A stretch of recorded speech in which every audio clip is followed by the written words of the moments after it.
Dans cette vidéo, je vais tout simplement te donner mes prédictions pour l'année 2022, que ce soit en termes de crypto-monnaies, en termes de Bitcoin, en termes des plus grosses tendances au niveau des crypto-monnaies, que ce soit en termes de régulation. Si tu veux savoir du coup mes différentes prédictions, n'hésite pas à regarder la vidéo jusqu'au bout.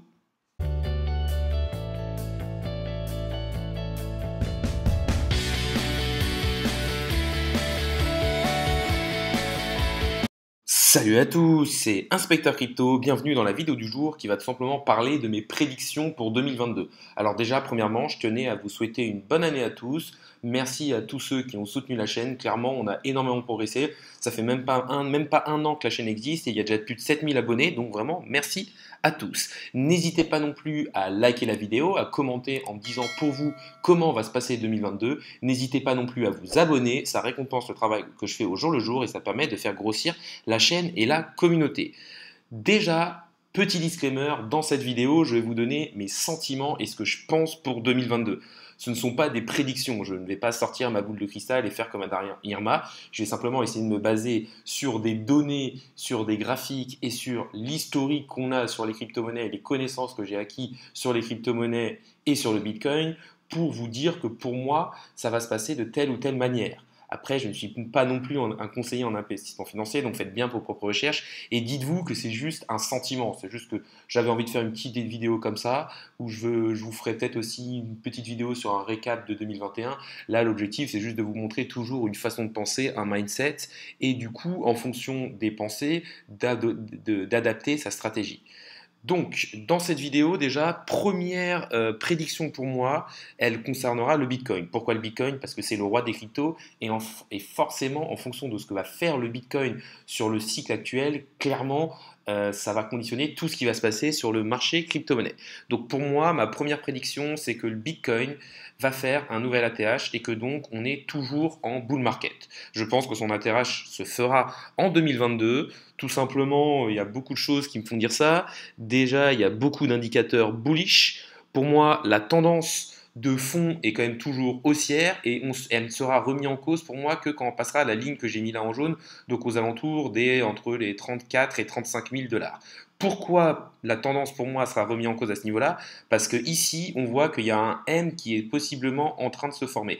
Si on repart et qu'il est invalidé, ok, mais en fait, si d'un point de vue chartiste, si vous confirmez un M-top, donc c'est-à-dire une figure en M, un double top, dans ce cas-là, il faut reporter la hauteur de ce M en dessous. Donc on risque de très vite revenir aux 20 000 dollars. Et donc clairement, pour moi, si on passe en dessous des 34 000 dollars avec clairement des volumes, clairement je sortirai totalement du marché parce que pour moi ça voudra dire qu'on passe en bear market. Donc première prédiction, du coup pour moi le Bitcoin va faire un nouvel ATH. Et il y a aussi d'autres informations qui me le disent. On voit que les whales continuent à accumuler.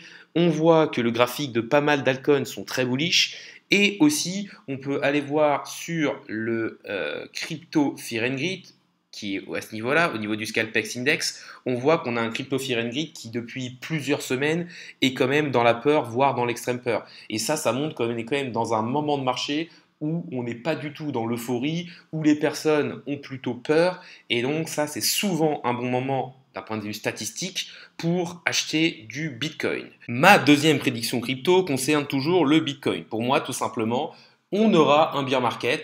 Beaucoup de personnes sont partisanes d'un super cycle. Je ne pense pas encore qu'on est dans super cycle. Je pense qu'on aura un bear market, peut-être un peu moins profond, peut-être pas avec un retracement de 80% du Bitcoin, mais je pense qu'on aura quand même un beau retracement d'au moins 60% du Bitcoin.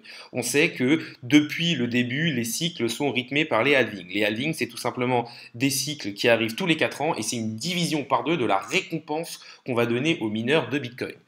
Donc là, vous voyez les différents halvings, donc le deuxième halving, le troisième halving. J'ai moi-même mis en fonction d'une date estimée actuelle qui donnerait le prochain halving au niveau de fin mars 2024, donc je l'ai mis à peu près à fin mars 2024. On voit que ça fait des parties de 4 ans et surtout ce qu'on voit c'est que on est à peu près toujours dans les mêmes choses, c'est-à-dire que on a un top aux alentours des 487 jours par rapport au halving. Et ensuite, on a un bear market qui dure à peu près 900 et quelques jours. Donc là, 913 jours. dans la situation actuelle, il faut se dire que les cycles se rallongent parce qu'on a des institutionnels et forcément des mouvements marchés peut-être un peu moins forts. Donc tout simplement, pour moi, ce qu'il faut se dire, c'est que du coup, là, depuis le début, vous pouvez me dire, on est sur du 518 jours, donc on a peut-être eu le top du Bitcoin ici. En termes de temporalité, ça pourrait correspondre, mais pour moi, clairement, on n'a pas encore vu vraiment cette folie haussière de fin de cycle où clairement énormément de particuliers rentrent, on a des prix qui explosent et du coup les wells peuvent distribuer. Là on voit qu'il y a encore beaucoup d'institutionnels et de baleines qui n'ont pas encore pris tous leurs profits et donc ça me fait penser qu'on aura une dernière jambe haussière qui devrait arriver, je pense, mais ça encore ce n'est qu'un avis de ma part, vers le 1er avril 2022, ce qui nous donnerait donc environ un bear market d'à peu près 731 jours. Donc un bear market peut-être un peu moins long aussi du fait que les institutionnels soient rentrés dans le marché. Ma troisième prédiction crypto, c'est tout simplement que pour moi, le Bitcoin va être adopté en tant que monnaie légale en 2022 dans au moins un autre pays que le Salvador. On sait qu'en 2021, le Salvador a été le premier pays à adopter le Bitcoin en tant que monnaie légale et je pense que au moins un autre pays d'Amérique latine va adopter le Bitcoin en tant que monnaie légale. Pour moi, ça a plusieurs points positifs pour ces pays-là. Déjà, ça va les aider à lutter contre l'inflation. On sait vraiment qu'il y a une inflation énorme au niveau de ces pays-là et que l'argent ne vaut quasiment plus rien et qu'il leur faut des millions pour acheter quelques denrées alimentaires. Je pense qu'aussi, le modèle du Salvador montre que pour l'instant, tout se passe bien avec l'adoption du Bitcoin et donc ça peut possiblement attirer d'autres pays. On sait aussi que pas mal de pays sont en train d'analyser le fait de mettre le Bitcoin en tant que monnaie légale. On parle par exemple du Panama. Mais il faut aussi regarder le fait que ça va aussi leur permettre d'être un peu moins dépendants du dollar. Et donc pour moi, c'est quelque chose de très positif. Concernant ma prédiction numéro 4, je vais plus vous dire pour moi les tendances qui devraient exploser en 2022.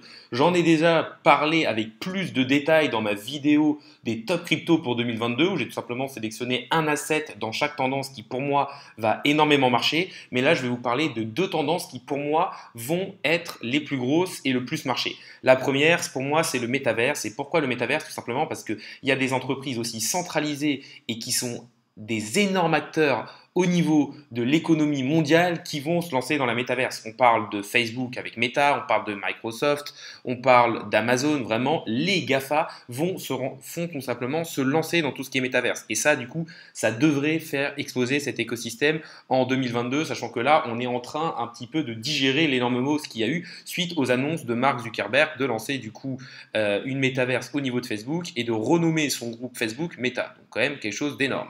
Pour moi, au niveau de tout ce qui est métaverse, du coup, il va falloir avoir différentes choses. C'est-à-dire que vous pourrez aussi vous référer à ma vidéo où je vous dis comment investir dans les métaverses et quelles sont les différentes manières d'investir dedans. Vous allez pouvoir investir directement dans des projets qui sont hyper intéressants et qui n'ont pas forcément encore énormément explosé. Par exemple, on voit BitCountry ouvert ou les leaders The Sandbox et Decentraland. Mais vous allez pouvoir aussi investir, par exemple, dans ce qui est infrastructure avec Theta qui, pour moi, clairement peut exploser ou des projets qui vont être là aussi pour supporter tout ça, comme par exemple Filecoin au niveau du cloud décentralisé qui va permettre de soutenir les métaverses. Et on voit que l'écosystème des métaverses est gros, mais qui peut encore beaucoup plus exploser. Deuxième tendance pour moi qui va exploser en 2022, c'est la DeFi. Je vous en ai aussi parlé dans ma dernière vidéo où je vous parle de l'écosystème DeFi et je vous en parle parce que pour moi, c'est quelque chose qui devrait exploser et je pense que même, là je vous parle d'une tendance pour 2022, mais je pense que c'est pour moi la plus grosse tendance avec les métaverses sur les peut-être 5 ou 10 prochaines années parce que clairement, je pense que hormis une énorme régulation, on devrait quand même avoir un flippening entre... En tout cas, on devrait avoir pas mal d'argent de la finance traditionnelle qui vient dans la finance décentralisée parce que tout simplement, ça permet d'avoir beaucoup plus de rendement et des beaucoup plus gros intérêts. On peut voir que clairement, en 2020, on voyait, si vous regardez la progression des actifs, enfin de la total value log, de la liquidité qui a été mise sur les plateformes de finances décentralisées, on voit qu'en 2020, on était à même pas 1 milliard et que là, en 2022, on est à 253 milliards. Clairement, ça a explosé. au niveau de tout ce qui se passe. Mais on voit aussi que là, c'est en train un petit peu de stagner depuis quelques mois, parce que tout simplement, on parle un petit peu moins de finances décentralisées. À ce niveau-là, je pense qu'il faudra essayer de viser les actifs qui vont être plus dans tout ce qui est cross-chain et interopérable, et qui surtout, par rapport à leur market cap, ont énormément de total value lock et donc une réelle utilité. Par exemple, le Curve, le Convex peut être intéressant. On voit aussi qu'AVE, le leader, peut être intéressant parce qu'il n'a pas énormément performé en 2021. Ma cinquième prédiction va tout simplement concerner tout ce qui est régulation. Oui, il faut voir les choses positives, mais aussi possiblement les choses négatives qui peuvent venir un peu ralentir les crypto-monnaies. Moi, je pense que les crypto-monnaies, la DeFi, les NFT et tout ça ont eu un essor monumental en 2021 et que pour l'instant, du coup, la régulation n'a pas réussi à suivre cette énorme explosion qu'on a eu au niveau des cryptos. Là, en fond, vous pouvez voir un rapport qui a été fait par Messari sur les différentes prédictions en 2022. Dans une de mes anciennes vidéos, je vous détaille ce rapport qui fait 165 pages en essayant de vous donner les principaux points pour essayer pour vous aider à adapter votre stratégie en 2022. Donc, n'hésitez pas à regarder cette vidéo. Et tout simplement, dans cette vidéo, dans ce rapport, ils vont nous parler des différents risques, des différents acteurs qui sont pour et contre la crypto-monnaie. Et bien sûr, on va arriver à qu'est-ce qui va être régulé. Et pour moi, l'une des premières choses qui va être régulée, c'est qu'en tout cas, il va y avoir au moins des précisions qui vont être faites au niveau de tout ce qui est règles au niveau des stablecoins. En effet, on voit que, par exemple, certains régulateurs veulent taxer les plus-values non réalisées. Par exemple, je ne sais pas, si vous achetez du Bitcoin à 10 000 $ et qu'il est à 100 000 $, vous aurez donc 90 000 $ de plus-value. Et donc, en fin d'année, pour eux, même si vous n'avez pas vendu et n'êtes pas passé en monnaie fiat, du coup, ils voudraient vous taxer sur les 80 000 $. Clairement, ça existe déjà sur certains actifs. Je ne sais pas si ça va arriver tout de suite ou si ça va arriver un jour. Mais en tout cas, je pense qu'il va y avoir un durcissement des règles, ou en tout cas de nouvelles règles qui vont arriver au niveau de la régulation des stablecoins. Autre chose intéressante aussi à regarder, moi je pense tout simplement qu'on va arriver vers une régulation au niveau des NFT. Pourquoi une régulation au niveau des NFT? Tout simplement parce que je pense que les différents